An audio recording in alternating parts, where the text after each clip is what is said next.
Welcome back to Game of Theories, where I introduce theories of management, administration, and leadership. This is episode 42. Today we'll explore empowerment. Empowerment is a buzzword we hear often, but what does it truly mean?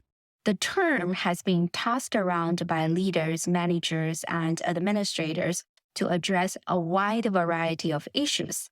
Back in 1988, in an article titled The Empowerment Process, Integrating Theory and Practice, empowerment was defined as a process of enhancing feelings of self-efficacy among organizational members through the identification of conditions that perpetuate powerlessness and through their removal by both formal organizational practices and informal techniques of providing efficacy information.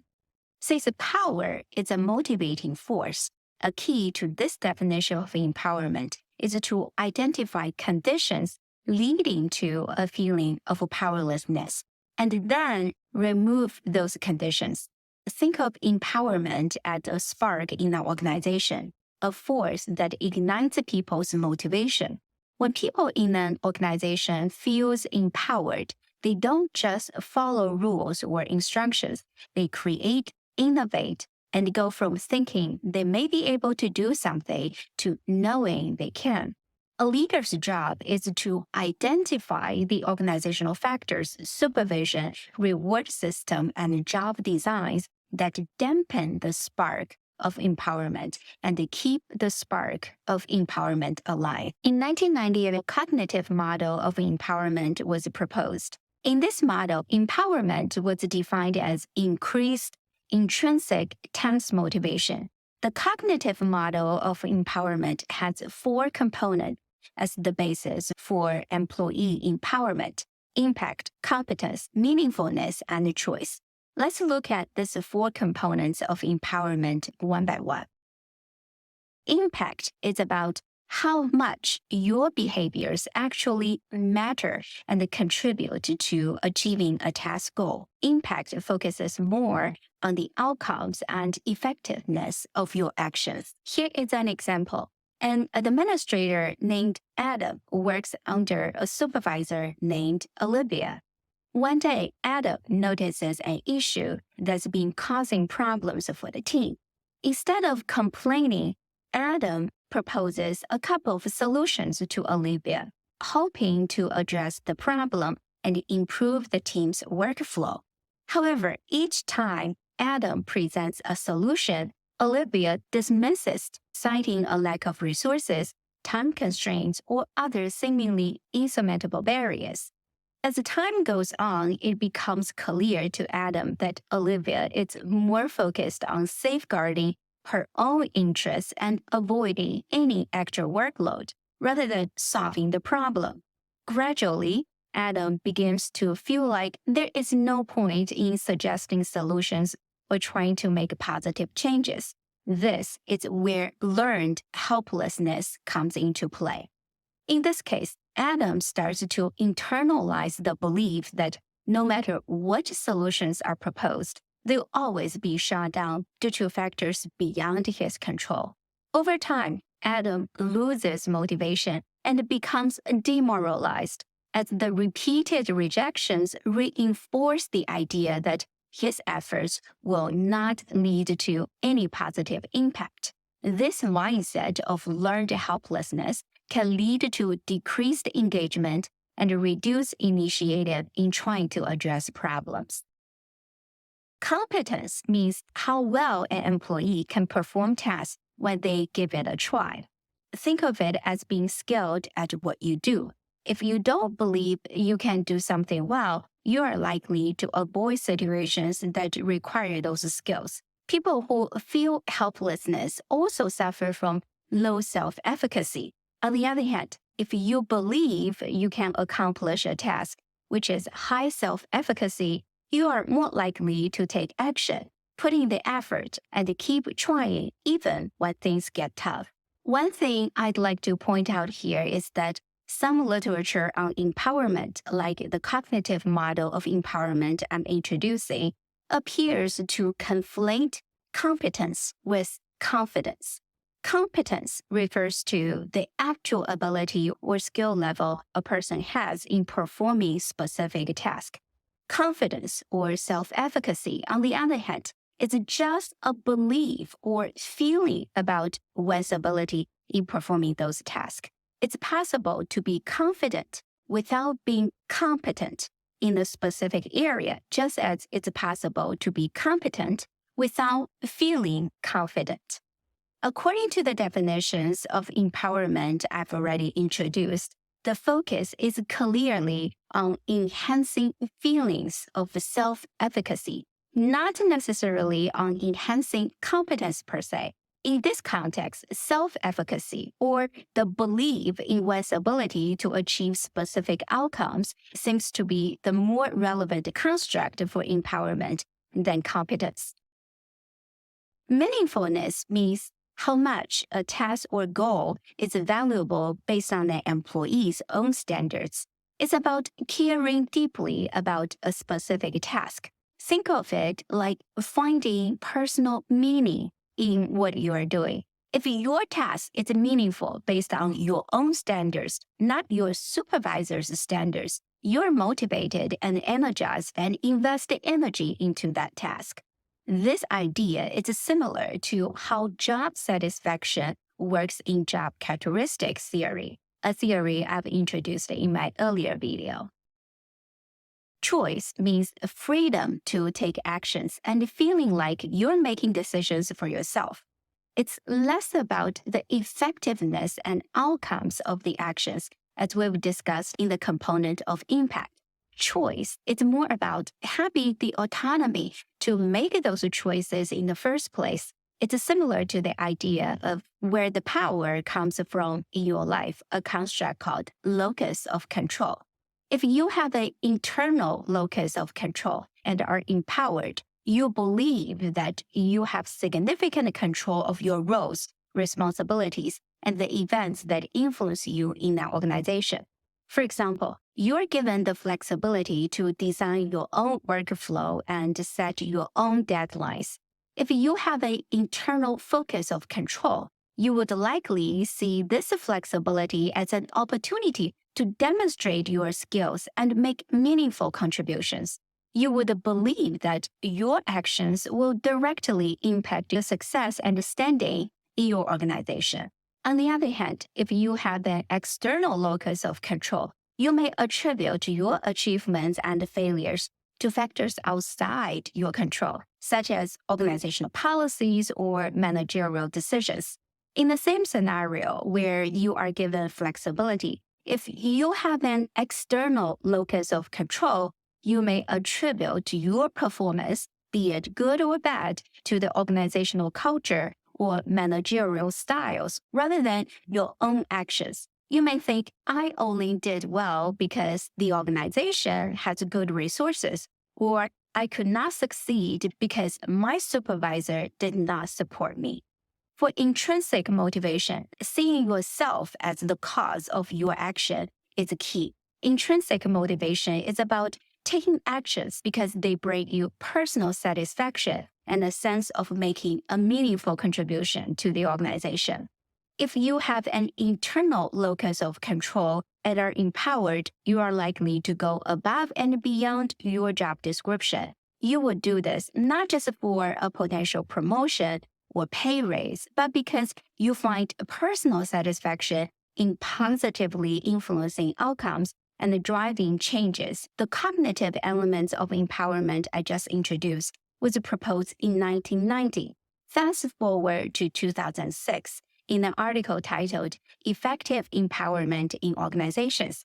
Empowerment was defined as organizational members' perception that they have the opportunity to help determine work roles, accomplish meaningful work, and influence important decisions. To build an organization that empowers people, leaders need to create 10 conditions: organizational structure, organizational culture, job design, access to resources, employee rewards and ownership, employee traits and skills, autonomy, mutual trust, leader selection, and leaders as role models. Let's look at them one by one. When an organization has a highly centralized and top-heavy structure, it means that decision-making authority and control are concentrated at the upper levels of administration. In this organizational structure, there is limited room for employees lower down the hierarchy to control over their work processes and decisions. This organizational structure is an unfavorable condition for empowerment because major decisions are made by a few administrators at the top. For example, you are a teacher or a department chair in a large school district or university where decision-making power is concentrated at the upper level of the administrative hierarchy. In this organizational structure, you may find that your ability to make an impact is severely limited. You may have innovative ideas for curriculum changes that could benefit your students, but these suggestions must go through multiple layers of approval. By the time they reach the decision makers, the original intent could be diluted or dismissed entirely. When it comes to choice, your ability to exercise control over your classroom or department may be restricted by policies and procedures handed down from the above. You may be required to use a specific textbook or follow a particular teaching method, regardless of whether you think is the best fit for your students. This situation erodes your sense of autonomy and choice, making you feel more like an implementer of someone else's decisions rather than a key contributor to the educational process. When an organizational culture emphasizes strict compliance with established processes and procedures and does not tolerate mistakes, it reduces empowerment. This culture discourages employees from taking initiatives or trying new approaches for fear of making mistakes. Similarly, internal policies and criticisms of new ideas can create an environment where employees feel apprehensive about sharing their thoughts or taking risk. Moreover, if promotions and rewards are based solely on individual performance, without taking into consideration collaboration, the organization creates excessive internal competition, where employees compete against each other rather than collaborating, which can also lead to disempowerment. Simple, repetitive tasks do not offer much scope for using a variety of skills, which can lead to lower intrinsic motivation and job satisfaction. The integration of AI technologies into the workforce presents unique challenges and opportunities for employee empowerment, particularly when examining roles that involve simple, repetitive tasks. Take, for example, a data entry role where AI software categorizes and organizes incoming information. In this case, employees may find their tasks boring and repetitive due to the limited scope for using a variety of skills, ultimately influencing their intrinsic motivation and job satisfaction. Imagine a classroom instructor who uses AI-powered educational platforms to assign and grade homework. If the platform also recommends specific teaching methods or resources based on student performance, the instructor may feel reduced sense of autonomy and choice in their role. This diminished flexibility can influence the instructor's perception of control and empowerment. Similarly, an educational administrator responsible for overseeing multiple classrooms or even an entire school district may work with data analytic tools driven by AI. Those tools may offer predictive models for student success and suggest specific administrative policies. If those suggestions are automatically implemented, the administrator may feel that their ability to make independent, informed decisions is restricted, which could negatively impact their sense of choice and overall empowerment within the organization. Moreover, AI technologies can introduce anxiety and uncertainty into the workforce, influencing employees' feelings of empowerment. As AI takes over routine tasks, there may be concerns over skill becoming outdated and reduced job complexity, which could diminish employees' sense of impact and choice in their work. On the other hand, the efficient handling of repetitive tasks by AI can free up employees to focus on more complex, impactful tasks. If organizations integrate those technologies thoughtfully into existing workflows. How AI technologies are introduced to job design and managed can significantly influence an employee's sense of empowerment. It is important for organizations to consider the psychological impacts of those changes, particularly as they relate to employees' need for skill variety and choice in their task to maintain a motivated and empowered workforce. What should leaders do when resources are scarce or non-existent? You can prioritize critical needs by focusing on securing resources that are truly essential for task completion. Make the most out of what is already available by encouraging resource sharing, reusing materials, and maximizing efficiency. You can also encourage your team members to think creatively and find alternative ways to accomplish tasks. You can also reevaluate objectives and expectations to align with available resources, ensuring they're realistic but still challenging enough to motivate the team. Having the necessary resources at one's disposal allows employees to perform tasks efficiently. This increases their individual motivation levels, reinforcing a positive cycle of empowerment. When rewards are distributed fairly, it can serve as a powerful motivator and reward for effective performance. When employees are shareholders or co-owners, their interests are directly aligned with the organization's success, creating a powerful motivation to contribute positively. Low-skill employees may benefit more from empowerment initiatives because they often have limited opportunities to exercise autonomy in their roles. Empowering them can improve their job satisfaction and motivation, thereby improving job performance and reducing turnover. Empowerment can serve as a developmental tool, helping them acquire new skills and grow in the organization. Employees with a high need for achievement are intrinsically motivated to excel. Empowerment complements this trait by providing them with the autonomy and resources needed to achieve their goals. It aligns organizational objectives with individual aspiration, thereby creating a win-win situation. Self-efficacy is a trait that significantly influences how effective empowerment strategies are used. Employees with high self-efficacy are more likely to take initiative and assume responsibility, making the most of the opportunities empowerment provides. They're also better equipped to handle the increased accountability that comes with empowerment.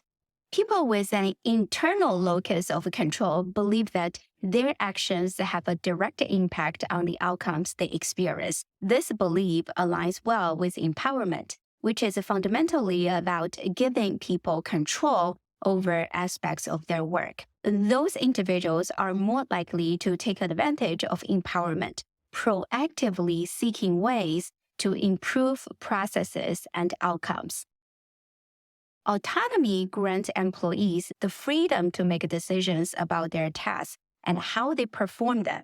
This increases engagement as employees feel they have a direct stake in the outcomes.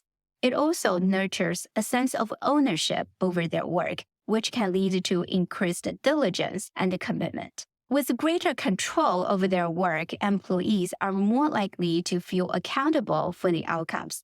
This accountability often translates into improved performance and a greater focus on quality as employees understand that their actions have direct consequences.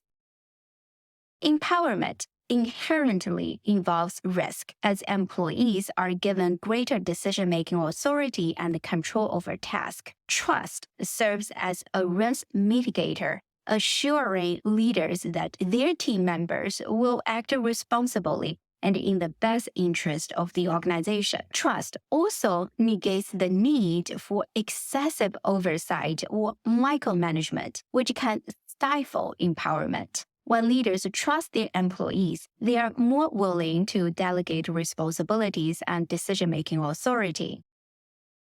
Leader selection by team members rather than appointment by management can serve as a condition for empowerment. When team members elect their leader, it represents a democratic process that inherently acknowledges the voice and choices of the employees. This is rooted in giving people more control and decision-making ability. Leaders elected by team members typically enjoy a higher level of trust and legitimacy in the group. This mutual trust forms the basis for empowering environment, as team members are more likely to feel comfortable taking on responsibilities and making decisions. Elected leaders are also often more accountable to their teams because they were chosen by them. The sense of accountability can enhance transparency and openness, important elements in empowering organizational setting. Leaders set the behavioral norms for an organization. When a leader actively engages in empowering behaviors, it signals to the employees that those behaviors are valued and rewarded in the environment. Employees are therefore more likely to engage in similar empowering behaviors themselves. When leaders actively support the work group, they create a supportive environment where employees feel valued. This promotes a sense of psychological safety and confidence among employees to take risks, innovate, and make decisions, which are key elements of empowerment. The construct of empowerment is generally seen as a positive approach to leadership and organizational behavior. However, there are several criticisms and challenges associated with the construct of empowerment. The first criticism is ambiguity of definition. Empowerment is often defined in multiple ways, as I've introduced in this video, making it difficult to understand its full implications and to measure its effects accurately. The second criticism is tokenism. Sometimes empowerment initiatives are superficial, offering only the illusion of control and influence on employees, while actual decision-making power remains centralized. Here are 7 examples. An organization might install suggestion boxes or use digital platforms to collect employee feedback. But if the suggestions are really acted upon or even considered, it becomes a form of tokenism.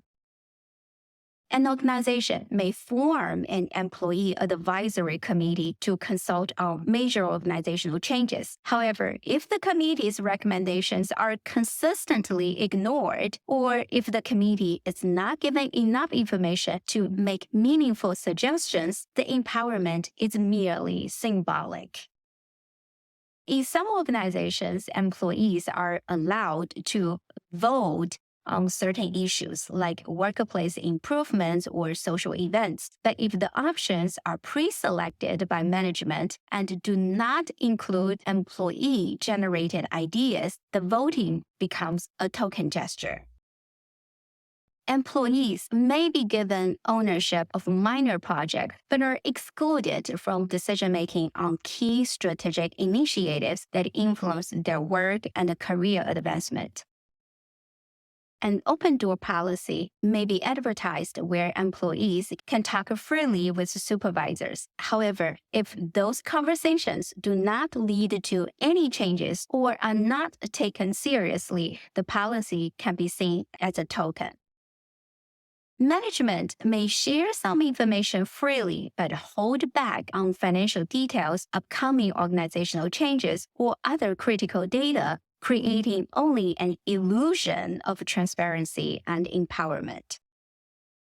In some teams, leadership roles may rotate among members to give everyone a chance to lead. However, if ultimate veto power resides with higher management, the rotation becomes less meaningful. Those examples demonstrate how organizations can give the appearance of empowering employees without actually doing so, thereby engaging in tokenism. By understanding the criticisms, leaders can be better prepared to implement empowerment initiatives more thoughtfully and effectively. Thanks for watching this video on empowerment. If you're interested in learning more about theories of management, administration, and leadership, be sure to tune in into my future videos.